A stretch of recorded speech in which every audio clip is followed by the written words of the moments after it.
এত দোয়া করি আল্লাহর কাছে, আল্লাহ কবুল করে না কেন? নবীজি বলেন, মুসাফির আল্লাহর কাছে দোয়া করলে দোয়া কবুল হয়ে যায়। লম্বা সময় সফর করার পর চুলগুলো এলোমেলো, চেহারার মধ্যে ময়লা, শরীরের মধ্যে ময়লা, মুসাফির আল্লাহকে বলে, আল্লাহ দোয়া কবুল করেন, দোয়া কবুল করেন, দোয়া কবুল হয় না। নবীজি বলেন, তার খাদ্য হারাম, তার পানীয় হারাম, তার পোশাক হারাম, তার উপার্জন হারাম। ফান্না ইউস্তাজাবু লিযালিকা, তাহলে তার দোয়াটা কবুল হবে কিভাবে বলো? এত দোয়া করি আল্লাহর কাছে, আল্লাহ কবুল করে না কেন? দোয়া কবুলের পূর্ববর্তী অনেকগুলা শর্ত, এর মধ্যে একটা শর্ত হলো হালাল খাদ্য গ্রহণ করা, হারাম থেকে বেঁচে থাকা। সূরা মুমিনুনের ৫১ নম্বর আয়াতে আল্লাহ বলেন, ইয়া আইয়ুহার রাসূলু কুলু মিনাত তাইয়্যিবাতি ওয়া'মালু সালিহা। হে রাসূলগণ, আপনারা পবিত্র খাদ্য খান এবং নেক আমল করেন। সূরা বাকারার ১৭২ নম্বর আয়াতে আল্লাহ বলেন, ইয়া আইয়ুহাল্লাযীনা আমানু কুলু মিন তাইয়্যিবাতি মা রাযাকনাকুম। হে ঈমানদারগণ, আমি তোমাদেরকে যে পবিত্র রিজিক দিয়েছি, এই পবিত্র রিজিক তোমরা ভক্ষণ করো। রাসূলদেরকেও বললেন পবিত্র খাইতে, ঈমানদারদেরকেও বললেন পবিত্র খাইতে। তিরমিজি শরীফের ২৯৮৯ নম্বর হাদিসের বর্ণনা, ক্বালা রাসূলুল্লাহ সাল্লাল্লাহু আলাইহি ওয়াসাল্লাম, ইন্নাল্লাহা তাইয়্যিবুন লা ইয়াকবালু ইল্লা তাইয়্যিবা। রাসূলুল্লাহ সাল্লাল্লাহু আলাইহি ওয়াসাল্লাম বলেন, আল্লাহ পবিত্র, তিনি পবিত্র ছাড়া গ্রহণ করেন না। ওয়া ইন্নাল্লাহা আমারাল মুমিনিনা বিমা আমারা বিহিল মুরসালিন।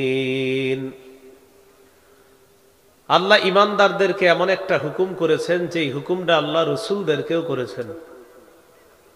এরপর নবী কোরআনের ২টা আয়াত তেলাওয়াত করলেন, একটা সূরা মুমিনুনের ৫১ নম্বর আয়াত, আর একটা সূরা বাকারার ১৭২ নম্বর আয়াত। এই ২ আয়াতের মাধ্যমে নবীজি আমাদেরকে বুঝায় যে আল্লাহ ঈমানদারদেরকে একটা হুকুম করেছেন, অবিকল, যেই হুকুমটা আল্লাহ রাসূলদেরকেও করেছেন। তো সেই হুকুমটা কি? রাসূলদেরকে আল্লাহ বলেছেন, আপনারা পবিত্র খাদ্য খান, নেক আমল। ইকু বন্ধ করেন, ইকু বন্ধ করেন, বাহির থেকে ইকুর আওয়াজ কিচ্ছু বোঝা যায় না। মাইকম্যান ভাই ইকু বন্ধ করে দেন, আস্তে আস্তে আওয়াজ শুনছি। এসার আগে যিনি আলোচনা করছেন, ওইদিকে মসজিদে নামাজ পড়ছি, উনি আলোচনা বুঝাইতেছে যে খুব সুন্দর আলোচনা করতেছে, কি করতেছে এটা বুঝাইতেছিল না। ইকুতে দূরের মানুষ কিচ্ছু বোঝে না। বাস ঠিক আছে, খালাস। রাসূলুল্লাহ সাল্লাল্লাহু আলাইহি ওয়াসাল্লাম বলেন, আল্লাহ পাক রব্বুল আলামিন রাসূলদেরকে একটা হুকুম করেছেন, ঈমানদারদেরকে একটা হুকুম করেছেন। রাসূলদেরকে বলেছেন হালাল খাদ্য খান, পবিত্র খাদ্য খান। ঈমানদারদেরকেও বলেছেন পবিত্র খাদ্য খাইতে। এরপর রাসূল সাল্লাল্লাহু আলাইহি ওয়াসাল্লাম একজন মুসাফিরের কথা আলোচনা করলেন। সুম্মা যাকারার রাজুলা ইউতিলুস সাফার, এক মুসাফির যিনি লম্বা সময় সফর করেছেন। সফর করতে করতে আশআসা আগবার, চুলগুলা এলোমেলো হয়ে গিয়েছে, চেহারা শরীর ধুলি মলিন হয়ে গিয়েছে। এই মুসাফির আল্লাহকে বলে, ইয়া রব্বি ইয়া রব, হে আমার রব, আমার দোয়া কবুল করেন, হে আমার রব, আমার দোয়া কবুল করেন। তো নবীজি বলেন, এই ব্যক্তি এতবার আল্লাহরে বলতেছে আল্লাহ দোয়া কবুল করেন, দোয়া কবুল হয় না। নবীজি বলেন, ওয়াতমাতআমুহু হারাম, তার খাদ্য হারাম।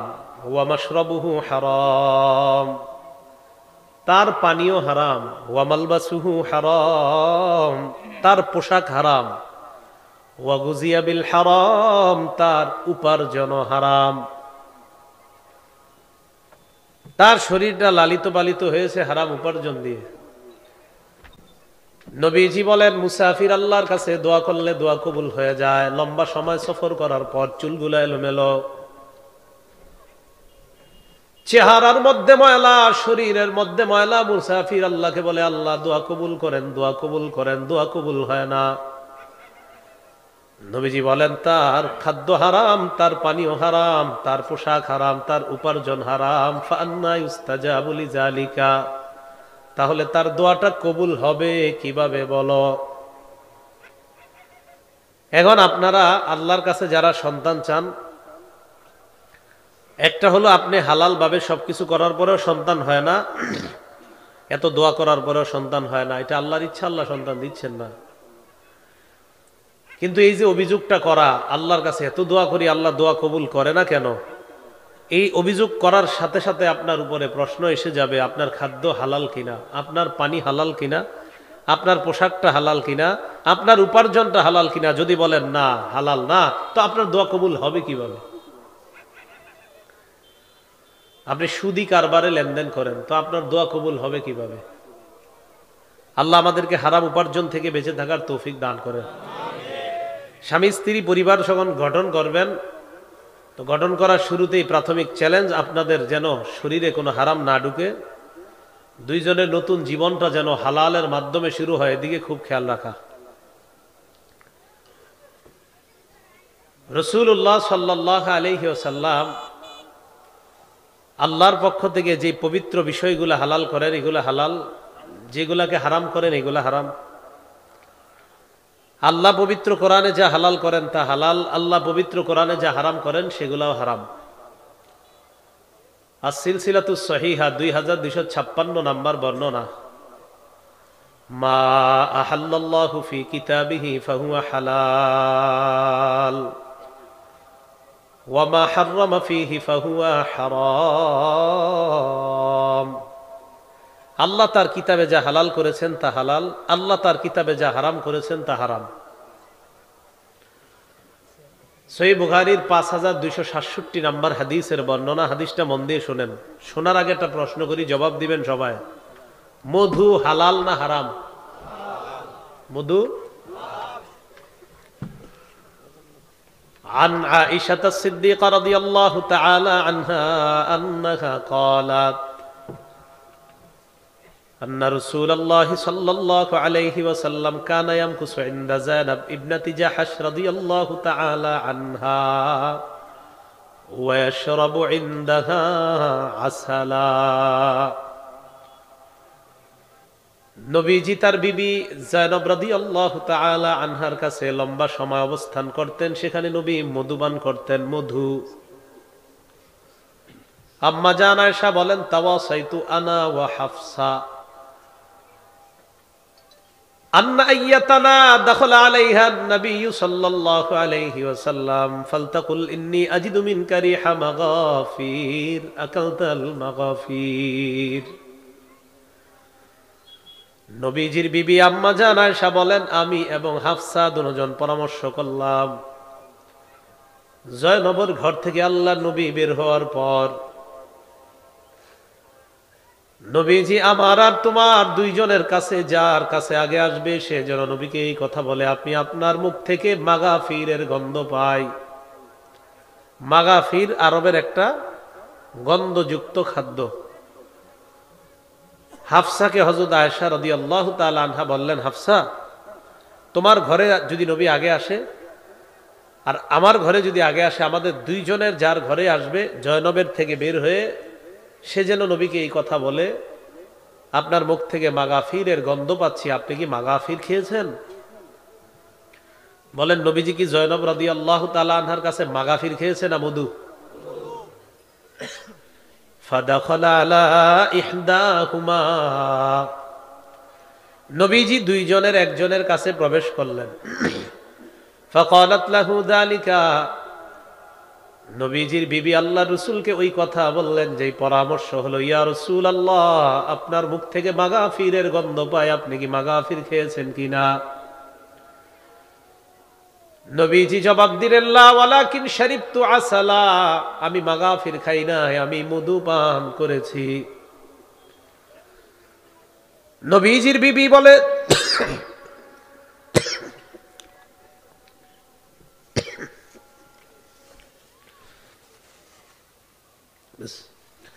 ইয়া রাসূলুল্লাহ, আপনার মুখ থেকে মাগাফিরের গন্ধ আসে, আপনি মাগাফির খেয়েছেন। আল্লাহ নবী কয়, না না, আমি মধু পান করেছি। নবীজি এই কথা শোনার পর বললেন, মধু থেকে যেহেতু মাগাফিরের গন্ধ আসে, ফালান আউদা লাহু, আজকের পর আর আমি কখনো মধু পান করব না। বলেন, মধু হালাল না হারাম? আল্লাহ আয়াত নাজিল করে দিলেন, ইয়া আইয়ুহান নাবিয়্যু লিমা তুহাররিমু মা আহাল্লাল্লাহু লাক। হে নবী, আপনি কেন আপনার জন্য তা হারাম করবেন যা আল্লাহ আপনার জন্য হালাল করে দিয়েছেন? আল্লাহ যা হালাল করেছেন এটা কেন নিজের উপর হারাম করবেন? তাহলে আল্লাহর হারাম হালাল করার অধিকার কারো নাই, এমন নবীরও নাই। আল্লাহর হারামকে হালাল করা বা হালালকে হারাম করার অধিকার কারো নাই। এগুলো দ্বিতীয় কথা। 3 নাম্বার কথা, আমাদের নবী আল্লাহর পক্ষ থেকে যে বিষয়গুলো আমাদের জন্য হালাল করবেন এগুলো হালাল, যেগুলো হারাম করবেন এগুলোও হারাম। সূরা আরাফের 157 নাম্বার আয়াতে আল্লাহ বলেন, ইয়ামুরুহুম বিল মারুফি ওয়া ইয়ানহাহুম আনিল মুনকার ওয়া ইউহিল্লু লাহুমুত তাইয়্যিবাত ওয়া ইউহাদ্দিমু আলাইহিমুল খাবাইস। নবী মানুষকে নেক কাজের আদেশ করে, অসৎ কাজ থেকে নিষেধ করে, পবিত্র বস্তুকে হালাল করেন, অপবিত্র বস্তুগুলাকে তিনি হারাম করেন। ইবনে মাজাহ 12 নাম্বার হাদিস। এই হাদিসের মধ্যে আসছে, ক্বালা রাসূলুল্লাহ সাল্লাল্লাহু আলাইহি ওয়াসাল্লাম, নবীজি বলেন, ইউশিকুর রাজুলু মুত্তাকিয়ান আলা আরিকাতিহি, এমন একটা সময় আসবে মানুষ সিংহাসনের মধ্যে বসা থাকবে, ইউহাদ্দাসু বিহাদিসিম মিন্নি, ওই ব্যক্তির সামনে আমার হাদিস পেশ করা হবে। ওই ব্যক্তি বলবে, বাইনানা ওয়া বাইনাকুম কিতাবুল্লাহ, আমাদের মাঝে আর তোমাদের মাঝে আল্লাহর কোরআন থাকতে আবার হাদিসের কি প্রয়োজন? নাউযুবিল্লাহ, কোরআন থাকতে আবার হাদিস লাগে নাকি? ফামা ওয়াজাদনা ফীহি মিন হারামিন হাররামনা, ওই ব্যক্তি যুক্তি দিয়ে বলবে, কোরআনের মধ্যে যা হারাম পাইলাম এটাকে হারাম হিসাবে গ্রহণ করলাম। ওয়া মা ওয়াজাদনা ফীহি মিন হালালিন ইস্তাহলালনা, কোরআনের মধ্যে যা হালাল পাইলাম ওটাকে আমরা হালাল হিসাবে গ্রহণ করলাম। বলেন, আমরা কোরআনের হারাম হারাম মানি কিনা? কোরআনের হালালকে আমরা হালাল মানি কিনা? ওই ব্যক্তিও কত সুন্দর যুক্তি দিয়ে কয়, কোরআনের হারাম কোরআনের হালাল মানলেই তো হয়, হাদিসের কি প্রয়োজন? নবীজি জবাব দিয়ে দেয়, আলা ওয়া ইন্নামা হাররামা রাসূলুল্লাহ মিসলু মা হাররামাল্লাহ, এদেরকে জানায়া দাও, আমি নবী যা হারাম করি আমার হারাম করাটাও আল্লাহর হারাম করার মতো হারাম হয়ে যায়। আমার হারামের বিষয়টাও আল্লাহর হারামের মতোই হয়ে যায়, আমার হালালের বিষয় আল্লাহর হালালের মতো হয়ে যায়। তাহলে হালাল হারামের প্রথমে হলো আল্লাহ যা হালাল করবেন তা হালাল, আল্লাহ যা হারাম করবেন তা হারাম। আমাদের নবী যা হালাল করবেন এটা আল্লাহর অনুমোদন থাকলে এটাও হালাল, আমাদের নবী যা হারাম করবেন এখানে আল্লাহর অনুমোদন থাকলে এটাও হারাম। তাহলে শুধু কোরআন থেকে হালাল হারাম না, কোরআন সুন্নাহ থেকে হালাল হারাম জানতে হবে, কোরআন সুন্নাহ থেকে।